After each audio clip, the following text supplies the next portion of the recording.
Our state's largest wild animals faring in such an unusual winter.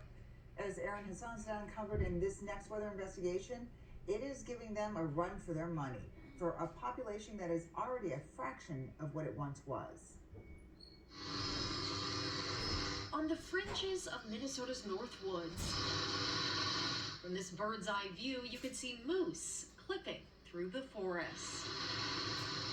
Get a whole different perspective on the landscape.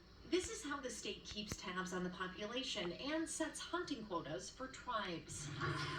Collar trackers reveal how moose territory is evolving, something biologists are watching closely as the population dropped nearly 60% since 2009. Do we know why?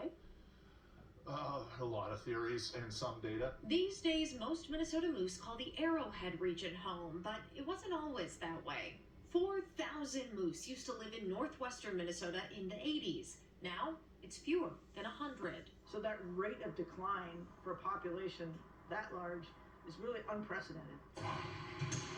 This year, These are our rides today. weather is getting in the way of the annual survey. It's been hard. The warmer conditions, low ceilings, foggy, misty has made it challenging to find flyable days this year. Our lack of snow isn't helping either. It makes the moose pop out better when there's a consistent white background. And it's not just a setback for researchers, it's a huge problem for moose too because they're built for the cold. They can withstand negative 70-degree temperatures. If moose are getting heat stress, they're probably not eating like they should. Just like you and I, we don't feel like going out for a big meal on a hot day. What's a hot day for a moose? Right around 20 degrees Fahrenheit. Less snow also means better tick survival rates. They can swarm moose by the thousands, and the blood loss with other factors can be deadly, or at least make it harder to produce viable calves. Pair that with brainworm concerns spread from a thriving white-tailed deer population, and you start to get the picture. It all adds up. It all adds up.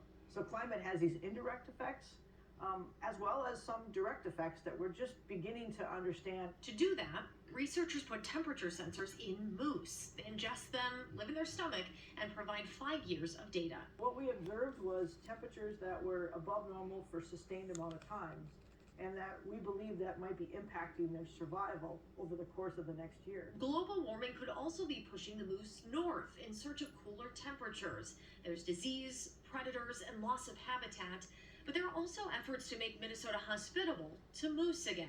Trying to make sure we understand what quality habitat is for moose. So